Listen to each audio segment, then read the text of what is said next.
جی السلام علیکم ناظرین، آج آپ کی خدمت میں حاضر ہوں کاشف علی۔ تو اگر آپ بات کریں پچھلے 2 دن کی، تو میڈیا پر جو سب سے زیادہ جو شخصیت زینت بنی ان کا نام مولانا طارق جمیل صاحب ہے۔ مولانا طارق جمیل صاحب جو ہے حالیہ دور کے ایک بہت بڑے عالم دین ہیں، اور ان کی دین کے لیے بہت سی خدمات شامل ہیں۔ لیکن جو پچھلے 2 دن سے مولانا طارق جمیل صاحب پر اعتراضات سامنے آ رہے ہیں، تو ان کے بارے میں ہم ابھی بات کرتے ہیں۔ مولانا طارق جمیل صاحب کے بارے میں یہ اعتراضات سامنے آ رہے ہیں کہ مولانا طارق جمیل صاحب نے 22 کروڑ عوام کو بے حیا اور بد دیانت قرار دیا ہے۔ انہوں نے پوری عوام کو نشانہ بنایا ہے، اور ان کو اس لقب سے ان کو یہ لقب دیا ہے کہ ساری قوم جو ہے بے حیا اور بد دیانت ہے۔ اس کے علاوہ جو سب سے زیادہ جس بات پر شور شرابہ اور واویلا مچا ہے وہ تھی میڈیا کے بارے میں۔ مولانا طارق جمیل صاحب نے بولا کہ میڈیا بھی بہت زیادہ جھوٹ بول رہا ہے موجودہ حالات میں اور اس سے پہلے بھی، اور ساتھ ہی انہوں نے ایک میڈیا ٹاپ 10 رینکنگ میں ایک میڈیا مالک کا حوالہ دیتے ہوئے یہ بات بھی کہی کہ جو ہے وہ ایک میڈیا مالک نے یہ بات کہی ہے کہ اگر ہم جھوٹ بیچنا چھوڑ دیں تو اگر ہم جھوٹ بولنا چھوڑ دیں تو ہمارے چینل بند ہو سکتے ہیں۔ تیسری بات جس کی وجہ سے مولانا طارق جمیل صاحب کو سب سے زیادہ تنقید کا نشانہ بنایا گیا، اور وہ تنقید کا نشانہ کن لوگوں نے بنایا؟ وہ تنقید کا نشانہ سیاسی ورکرز نے بنایا۔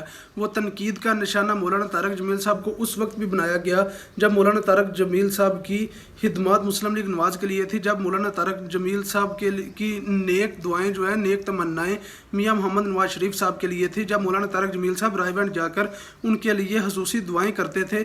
مولانا طارق جمیل صاحب نے محترمہ بیگم کلثوم نواز صاحب کا جنازہ بھی پڑھایا۔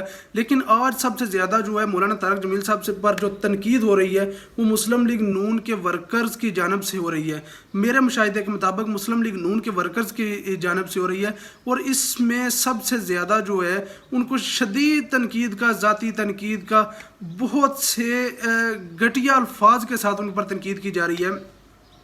لیکن جو سب سے زیادہ جو ہے مولانا طارق جمیل صاحب پر جو تنقید کا جملہ بنا وہ یہ تھا کہ عمران خان ایک دیانتدار انسان ہے اور اس کو یہ اجڑا ہوا چمن ملا۔ ان 2 جملوں کی وجہ سے مولانا طارق جمیل صاحب کو سیاسی تنقید کا سامنا بھی کرنا پڑا۔ تو اب ہم سب سے پہلے پوائنٹ پہ چل جاتے ہیں۔ پہلا پوائنٹ تھا جو مولانا طارق جمیل صاحب نے کہا تھا کہ ہم جو پاکستان کی 22 کروڑ عوام ہے وہ بد دیانت اور بے حیا عوام ہے۔ تو آئیے اس جو ہے فکرے کو ہم ڈیفائن کرتے ہیں۔ طارق جمیل صاحب نے صحیح فرمایا یا غلط فرمایا یہ فیصلہ آپ خود کریں گے۔ میں تو صرف آپ کے سامنے چند حقائق رکھوں گا کہ کیا ہم واقعی ایک بد دیانت اور بے حیا قوم ہے؟ کیا جو ہمارے حکمران ہیں وہ جھوٹے، بے ایمان، وعدے سے مکرنے والے نہیں؟ ہر الیکشن میں علیحدہ وعدے لے کے علیحدہ خواب دکھا کے آتے ہیں، لیکن کیا وہ اپنی کارکردگی پر، کیا آپ ان کی کارکردگی پر مطمئن ہوتے ہیں؟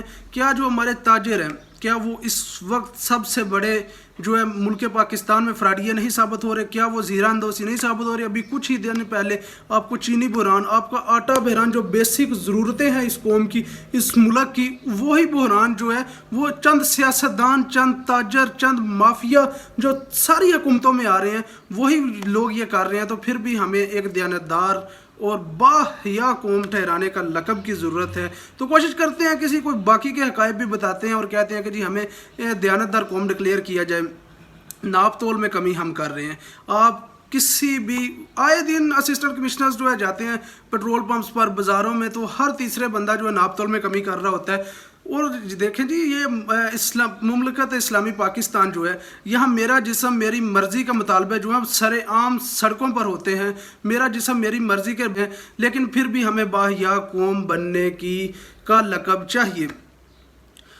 آٹے میں ملاوٹ ہم کرتے ہیں، چاول کو پالش کر کے ہم سیل کرتے ہیں۔ ابھی کچھ ہی دن پہلے سوشل میڈیا پر ایک ویڈیو وائرل ہوئی تھی، گندم میں ریت ملائی جا رہی تھی۔